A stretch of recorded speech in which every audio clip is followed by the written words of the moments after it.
ಇನ್ನು BJP ಪಾದಯಾತ್ರೆಗೆ JDS ವಿರೋಧ ವಿಚಾರ. ಬಿಜೆಪಿ ಪಾದಯಾತ್ರೆ ಬಗ್ಗೆ ನನಗೆ ಗೊತ್ತಿಲ್ಲ ಅಂತ ಡಿಸಿಎಂ ಡಿಕೆ ಹೇಳಿದ್ದಾರೆ. ಬಿಜೆಪಿ ಪಾದಯಾತ್ರೆಗೆ ಕುಮಾರಸ್ವಾಮಿ ವಿರೋಧ ವ್ಯಕ್ತಪಡಿಸಿದ್ದಾರೆ. ಆದರೆ ಬಿಜೆಪಿ ಪಾದಯಾತ್ರೆ ಬಗ್ಗೆ ನನಗೆ ಗೊತ್ತಿಲ್ಲ ಅಂತ ಡಿಸಿಎಂ ಡಿಕೆ ಶಿವಕುಮಾರ್ ಹೇಳಿದ್ದಾರೆ. ಇಲ್ಲಿ ಮಾತನಾಡೋದಿಲ್ಲ, ಬೆಂಗಳೂರಲ್ಲಿ ಮಾತನಾಡ್ತೇನೆ, ಅದಕ್ಕೆ ಏನ್ ಬೇಕೋ ನಾವು ಕೂಡ ಸಿದ್ಧತೆ ಮಾಡ್ಕೊಂಡಿದ್ದೇವೆ. ಇನ್ನು ಎಚ್ ಡಿ ಕುಮಾರಸ್ವಾಮಿ ಅವರ ಹೇಳಿಕೆ ಬಗ್ಗೆ, ಪಾದಯಾತ್ರೆ ಬಗ್ಗೆ ಏನು ಹೇಳಿದ್ದಾರೆ ಅದರ ಬಗ್ಗೆ ಕೂಡ ನಾನು ಮಾತನಾಡೋದಿಲ್ಲ ಅಂತ ಹೇಳಿದ್ದಾರೆ. ಕುಮಾರಸ್ವಾಮಿ ಅವರು ಮತ್ತೆ ಬಿಜೆಪಿ ಏನು ಪಾದಯಾತ್ರೆ ಮಾಡಬೇಕು ಅಂತ ಅನ್ಕೊಂಡಿತ್ತಲ್ಲ, ಈಗ ಜೆಡಿಎಸ್ ಅದರಿಂದ ಹಿಂದೆ ಸರಿದಿದೆ. ಸ್ವತಃ ಕುಮಾರಸ್ವಾಮಿ ಅವರು ಹೇಳಿದ್ದಾರೆ, ನಾವು ಅದರ ಭಾಗವಲ್ಲ, ನೈತಿಕ ಬೆಂಬಲವನ್ನು ಸಹಿತ ಕೊಡೋದಿಲ್ಲ ಅಂತ. ಮತ್ತೆ ನನಗದು ಗೊತ್ತಿಲ್ಲ. ನಮ್ಮದು ಸಿದ್ಧತೆ ಇದೆ, ನಮ್ಮದು ಅದಕ್ಕೆ ಏನೇನು ಬೇಕು ನಾವು ಸಿದ್ಧತೆ ಮಾಡ್ಕೊಂಡಿದ್ದೀವಿ. ನಾನು ಇವತ್ತು ಮಾತಾಡೋದಿಲ್ಲ, ನಾನು ಇದನ್ನು ಮಿಕ್ಸ್ ಮಾಡೋಕ್ಕೋಗಲ್ಲ. ನಾನು ಬೆಂಗಳೂರಿನಲ್ಲಿ ಅದ್ರ ಬಗ್ಗೆ ಪ್ರೆಸ್ ಕಾನ್ಫರೆನ್ಸ್ ಮಾಡ್ತೀನಿ. ಕುಮಾರಸ್ವಾಮಿ ಅವರು ಮತ್ತೆ ಬಿಜೆಪಿ ಏನು ಪಾದಯಾತ್ರೆ ಮಾಡಬೇಕು ಅಂತ ಅನ್ಕೊಂಡು ಮುಡಾ ಪಾದಯಾತ್ರೆ ಬಗ್ಗೆ ಎನ್ಡಿಎ ಮೈತ್ರಿಯಲ್ಲಿ ಬಿರುಕು ಮೂಡಿದೆ. ಮೈಸೂರು ಪಾದಯಾತ್ರೆಗೆ ಬೆಂಬಲ ಕೊಡಲ್ಲ ಅಂತ ಎಚ್ ಡಿ ಕುಮಾರಸ್ವಾಮಿ ಹೇಳಿದ್ದಾರೆ. ಮುಡಾ ಪಾದಯಾತ್ರೆಯಲ್ಲಿ ಎನ್ಡಿಎ ಮಿತ್ರ ಪಕ್ಷಗಳಲ್ಲಿ ಈಗ ಬಿರುಕು ಕಂಡು ಬಂದಿದೆ. ಮೈಸೂರು ಪಾದಯಾತ್ರೆಗೆ ಬೆಂಬಲ ಕೊಡಲ್ಲ ಅಂತ ಎಚ್ ಡಿ ಕುಮಾರಸ್ವಾಮಿ ಹೇಳಿದ್ದಾರೆ. ಬಿಜೆಪಿ ನಿರ್ಧಾರಕ್ಕೆ ಕೇಂದ್ರ ಸಚಿವ ಕುಮಾರಸ್ವಾಮಿ ಗರಂ ಆಗಿದ್ದಾರೆ.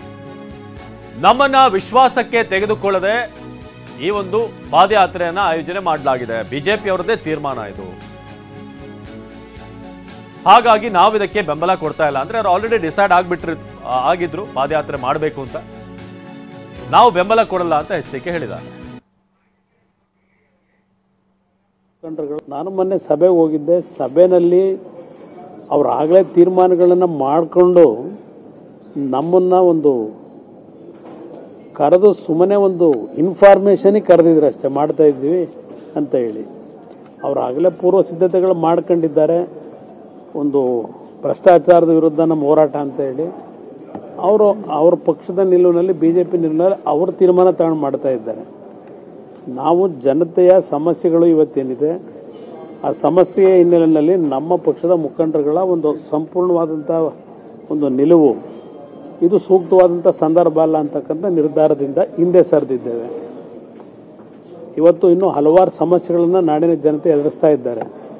ಈ ಸಂದರ್ಭದಲ್ಲಿ ಇದು ಎಲ್ಲ ಒಂದು ಕಡೆ ಜನಸಾಮಾನ್ಯರ ಒಂದು ಬೆಂಬಲ ಪಡೆಯತಕ್ಕಂಥದ್ದು ಎಲ್ಲ ಒಂದು ಕಡೆ ಸಮಸ್ಯೆಗಳಾಗ್ತದೆ.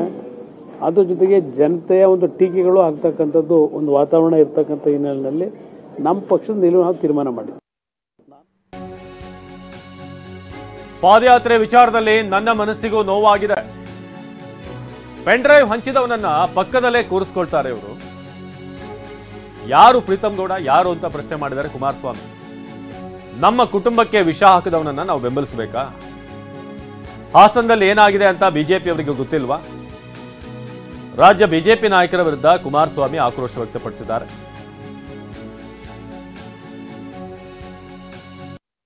ನಮ್ಮನ್ನ ವಿಶ್ವಾಸಕ್ಕೆ ತೆಗೆದುಕೊಳ್ಳದೇ ಇದ್ದಾಗ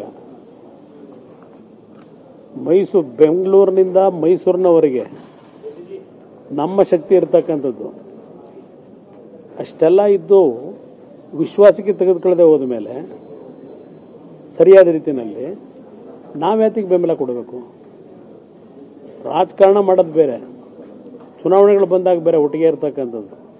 ಆದರೆ ಇವತ್ತಿನ ಈ ರೀತಿಯ ಕಾರ್ಯಕ್ರಮದಿಂದ ಸಾಧನೆ ಏನು ಮಾಡ್ತೀವಿ? ಏನು ಸಾಧನೆ ಮಾಡಲಿಕ್ಕೆ ಸಾಧ್ಯ? ಇದು ನನ್ನ ಮನಸ್ಸಿಗೂ ನೋವಾಗಿದೆ. ಯಾವ ರೀತಿ ನಡ್ಕೊಂಡಿದ್ದಾರೆ ಇವರು. ಈ ಪಾದಯಾತ್ರೆಯನ್ನು, ಕಾರ್ಯಕ್ರಮದ ಮುಖ್ಯಸ್ಥರುಗಳನ್ನು ಯಾರು ಮಾಡ್ಕೊಂಡಿದ್ದಾರೆ? Who is that Preetham Gowda? ದೇವೇಗೌಡರ ಕುಟುಂಬವನ್ನು ಸರ್ವನಾಶ ಮಾಡ್ಲಿಕ್ಕೆ ಹೋದಂಥವನ್ನ ಸಭೆ ಕರೆದು ಕೂರಿಸ್ಕೋತಾರೆ, ನನ್ನ ಸಭೆ ಕರೀತಾರೆ. ನನಗೂ ಸಹಿಸ್ಕೊಳ್ಳಿಕ್ಕೆ ಒಂದು ಹಿತಿಮಿತಿ ಇದೆ. ಯಾರ ಕಾರಣ ಆ ಪೆನ್ ಡ್ರೈವ್ಗಳನ್ನ ಬೀದಿ ಹಂಚಲಿಕ್ಕೆ? ಇಂಥವ್ರನ್ನ ನನ್ನನ್ನು ಸಭೆ ಕರೀತಾರೆ, ಅವ್ನ ಪಕ್ಕದಲ್ಲಿ ಕೂರಿಸ್ಕೊಂಡು ಮೀಟಿಂಗ್ ಮಾಡ್ಲಿಕ್ಕೆ ಕರೀತಾರೆ ನನ್ನನ್ನು. ನಮ್ಮ ಕುಟುಂಬಕ್ಕೆ ವಿಷ ಆಗ್ತಕ್ಕಂಥವ್ರನ್ನ ಜೊತೆಲಿ ಕೂರಿಸ್ಕೊಂಡು ಇವತ್ತು ಇದಕ್ಕೆ ನಮ್ಮ ಬೆಂಬಲ ಕೇಳ್ತಾರ? ಗೊತ್ತಿಲ್ಲ ಅವರಿಗೆ ಅಲ್ಲಿ ಏನೇ ಆಗಿದೆ ಅಂತ ಹಾಸನದಲ್ಲಿ. ಯಾರಿದಕ್ಕೆ ಕಾರಣ? ಇಲ್ಲಿ ನಮ್ಮನ್ನ ವಿಶ್ವಾಸಕ್ಕೆ ತೆಗೆದುಕೊಳ್ಳದೇ ಇದ್ದಾಗ